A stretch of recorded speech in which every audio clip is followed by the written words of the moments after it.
Welcome back to Mr. Giant Reacts and Ting and Ting and Ting. I'm your brethren, Mr. Giant, and someone suggested I watch this one. This one is called Russia's invasion of the Ukraine, and this is the 1917-1921 invasion. You know what I mean? So thank you all for suggesting this for me. We're gonna go ahead and watch this, and like I said in one of the videos that I watched about the recent, I reacted to it about why Russia invaded the Ukraine and stuff like that. I also watched another historical video of way back to like the 1600s and stuff, like when all of this was going on. Even though at the time I think the names were sort of not what we know today, it's still the conflict was there. But let's go ahead and YouTube and sim and see what the 1917-1921 one was about. In the final years of the First World War, the Russian Empire was coming to its end. It had been devastated by revolution and finally transformed into the first communist country in the world. In the years following the revolution, non-Russian nations that lived under the House of Romanov sought to secure their long-lost independence. One of these was Ukraine. From 1917 until 1921, the Ukrainians struggled to build and secure an independent country, fighting against the new regime, against their neighbors in the West, and amongst themselves. When in February 1917, the revolution had overthrown the monarchy in Russia, and the event had echoed throughout the entire empire. In Kiev, the capital of Ukraine, the Central Rada, or the Central Council, had taken over control of the country, which on June 23, 1917, proclaimed the Free Ukrainian National Republic without severing its connections with the Russian state. The nation began to awake. However, keeping the vast territory of Ukraine under control was a difficult task, and the country rapidly slid into anarchy. The collapse of the Russian forces in Galicia made matters even worse. On November 7, 1917, the Bolsheviks, led by Vladimir Ilyich Lenin, staged an armed insurrection in Petrograd, today known as St. Petersburg. This became the uprising that changed the country for good. 3 days after this, together with the aid from Rada, the Bolsheviks attacked the army staff headquarters in Kiev, forcing them to leave the city. However, contrary to Lenin's plans, control over Ukraine was quickly taken over by the Central Rada. The Bolsheviks were not popular in Ukraine, having no more than 5,000 party members in the country. Most of their supporters were industrial workers, Russians, and Jews from the Donetsk region. These men were antagonistic to the Ukrainian national movement. The Bolsheviks confronted Rada right from the start. On December 17, 1917, after failing to grab control over the All-Ukrainian Congress of Soviets, the Bolsheviks left Kiev for Kharkiv and proclaimed the Ukrainian Soviet Socialist Republic. Already at that point, the Bolshevik troops from Russia were preparing for the invasion of Ukraine. The war was about to start. The invasion army of 30,000 men entered Ukraine on December 25, 1917. Led by Vladimir Antonov Ovsenko, it comprised regulars of the Army of Soviet Russia and local Red Guards from eastern Ukraine. In response to the invasion, Central Rada proclaimed an independent Ukrainian state. Ukraine was defended by Free Cossack units, workers' battalions, the Hidamaka battalion, comprising military school students, and the Galician Bukovinian battalion of Sich riflemen, which was made up of former Austrian prisoners of war. The strength of the Rada's forces was not more than 15,000 men. Ukrainian forces proved inadequate in stopping the invasion. One after another, towns in eastern Ukraine were falling into the hands of the Bolshevik troops. By the end of January, they had occupied Donbass and left Bank Ukraine and were approaching the city of Kyiv itself. The Central Rada sent a unit of around 500 volunteers to meet the invasion force, the student battalion of Sich riflemen, and a detachment of the Hidamaka battalion faced the enemy in the Battle of Kruty on January 29, 1918. Both sides had armored trains at the scene, but on different tracks. The Bolshevik troops quickly disembarked from their train carriages and started running towards the young Ukrainian soldiers, who jumped into a makeshift trench system and opened fire with their rifles and Maxim machine guns. The Bolshevik wave was driven back, but the inexperienced students thought that they were in a full-blown retreat, so they jumped out of their trenches and began to give chase. At this point, the next wave of Bolsheviks charged out from their train, and vicious hand-to-hand fighting ensued. Plus, the artillery fire from both trains added to the carnage. The students were hopelessly outnumbered, and the few that were left alive were taken prisoner. They were shown no mercy, though, as a firing squad was quickly formed up, and about 18 of the young men were executed on the spot. That same day, the Bolsheviks staged an armed rebellion in Kiev. That's crazy. Just executed them on the spot. Now, so comment down below. Tell me, what is it about the Ukraine? Is it territory? Is it natural resources? And I know natural resources have a little bit to do about it right now, but back then, was it territory? Because, you know, the industrialized era was there, but it wasn't in full-fledged yet, you know what I mean? So, back then, was it territory? Was it natural resources? Was it political? Comment down below and let me know what you all think. But, you know, that's the thing about war, man. Somebody's always got to fight for their freedom. Somebody's got to fight for some kind of nationalism or some kind of political belief or some kind of religious belief.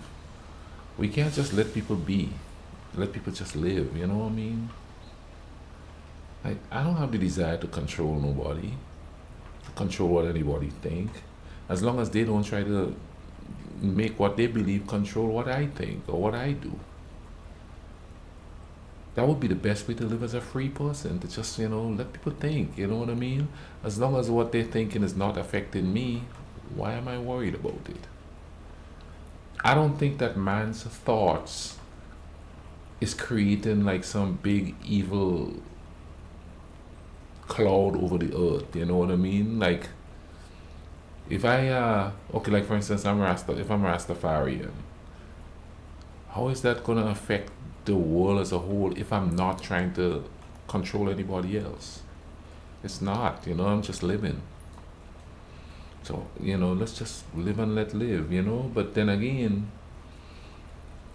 politically speaking, we use everything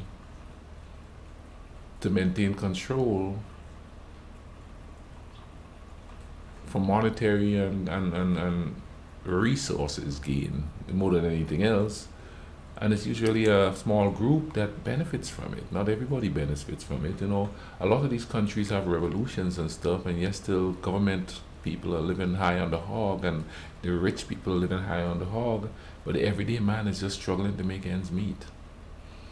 So you gotta ask yourself after every war, who actually won? If you're not living comfortably, if you have to worry about working until you're like 80 just to survive, who won? Not you. You know, it's just so simple, you know. It's like when we fight all these wars, yet most of us are still living hand to mouth, paycheck to paycheck. It's crazy. To overthrow the Central Rada, fighting in the city lasted until February 4th, when government forces defeated the last group of insurgents. The failure of the uprising in Kiev didn't withhold the advance of the Bolshevik army. No, I have to put this little disclaimer there. Fighting for one's freedom is different than fighting to gain resources and power over somebody. You could fight for your freedom and extend the freedom that you fought for to everybody else. But then war creates like anger and vengefulness, you know what I'm saying? So how do you maintain that after?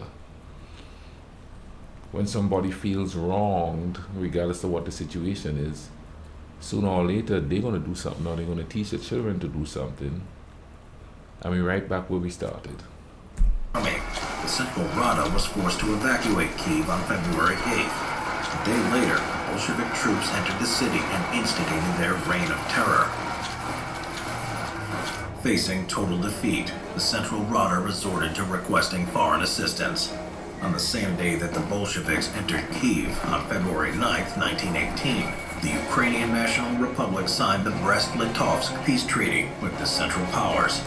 According to the articles of the treaty, Germany and Austro-Hungary had committed to providing military aid to the Ukrainians in fighting the Bolsheviks in return for them delivering large quantities of foodstuff.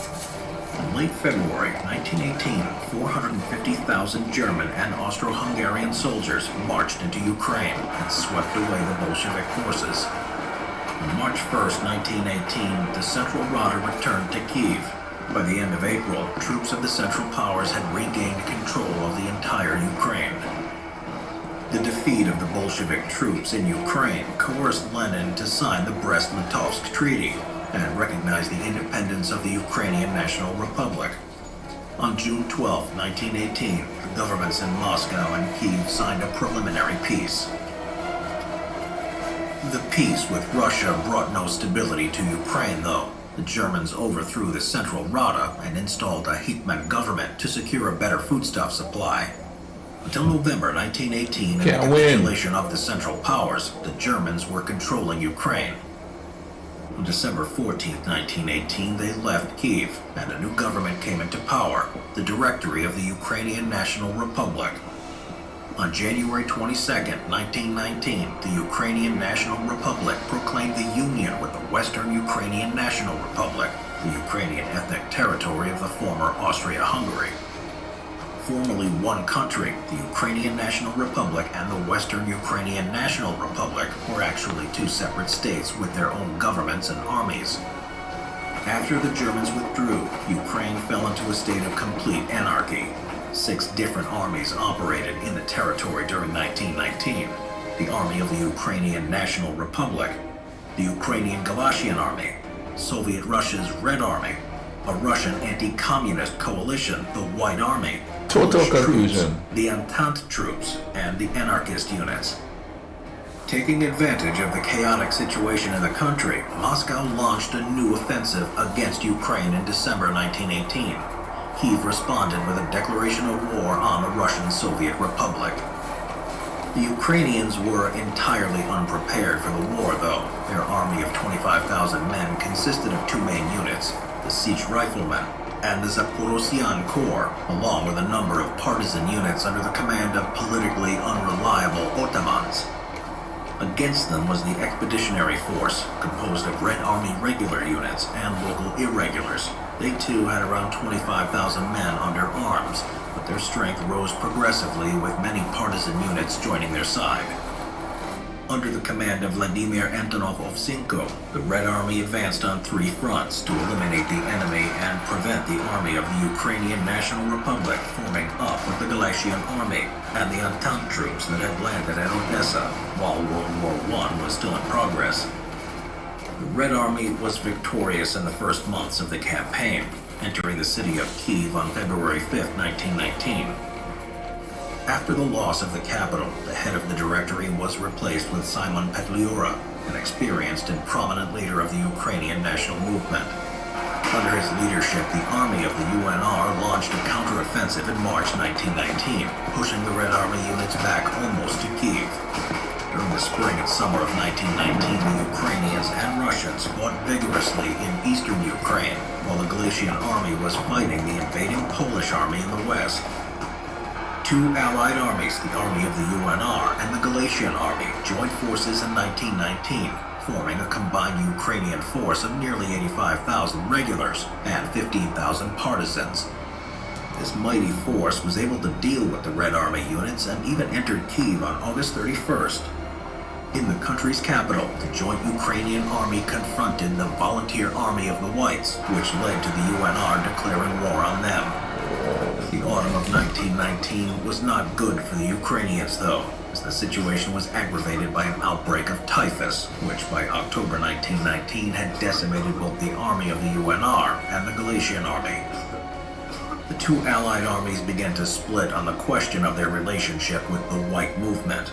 The Galicians signed a separate peace treaty with them on November 6, 1919, leaving the army of the UNR to fight against the Red Army, the Poles, and the White Movement by themselves. In the given circumstances, starting from December 4th, 1919, the army of the UNR decided to abandon their regular military operations and switch to irregular warfare instead. During the first winter campaign from December 6, 1919 to May 6, 1920, the Ukrainian irregulars fought the Soviet 14th Army units over the entire territory of Ukraine.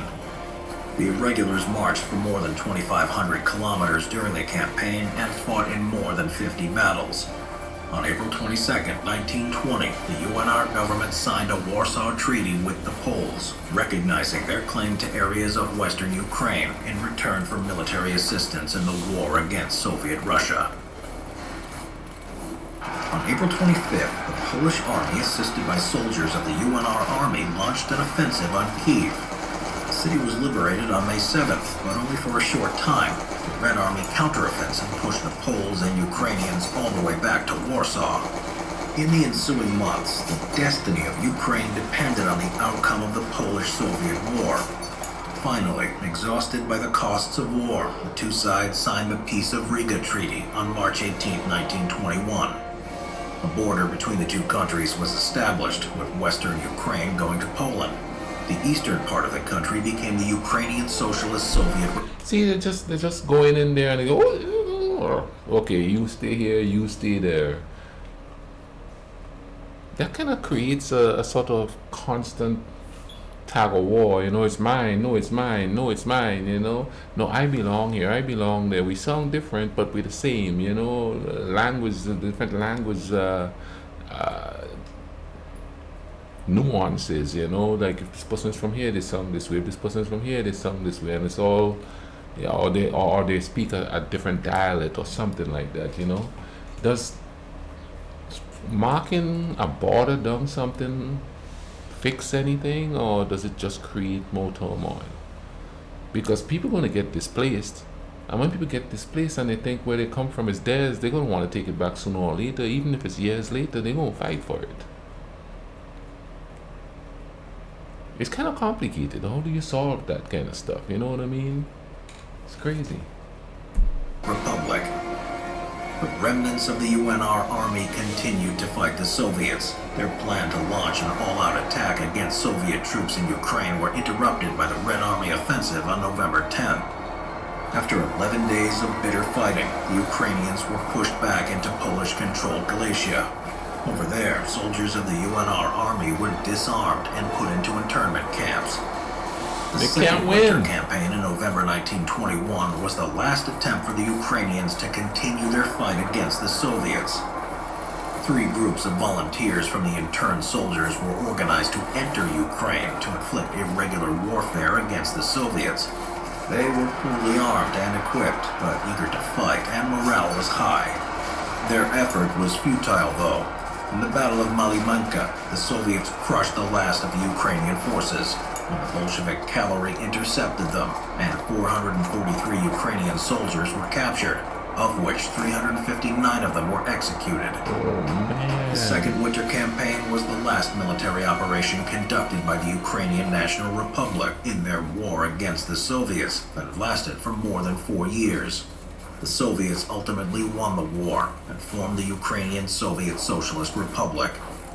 On December 28, 1922, the Republic became one of the founding members of the Union of Soviet Socialist Republics.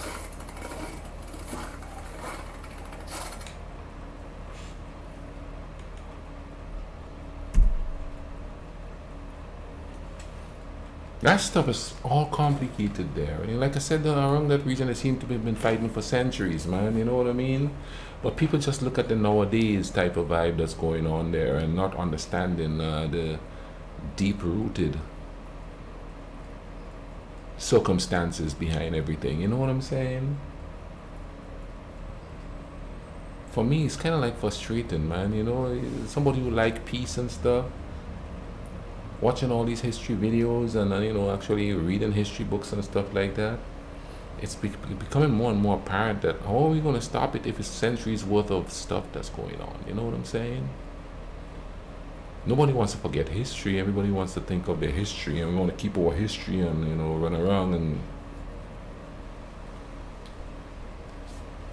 sometimes we need to like Okay, that's history. That's kind of cool, but how are we going to make better now? Making better now is not by becoming nationalistic, or trying to make your people stronger, or better, or whatever you want to call it. You know what I mean? At some point, we got to realize, that a human is a human, man. I don't see it happening in my lifetime, and I really don't see it in the near future. And some people say that we now live in some of the most peaceful times ever. Doesn't seem peaceful to me at all. Peace would be able to travel wherever I want to go without worrying about me being different and getting hurt, because I am different. Like, I'm not a certain religion, I don't have a certain belief, or I'm not from that area or from that country. Peace means being able to roam the earth freely and meet good people, because there's a lot of good people out there, you know what I'm saying? But the bad people scream so loud they drowned out the compassion of good people. But I'm always hopeful, you know what I mean? Because I could travel certain places still and still feel cool, you know what I mean? Anyway, man, I hope you guys enjoyed watching this with me. I'll leave a link in the description to this video. Y'all take care of each other, alright? Cool runnings.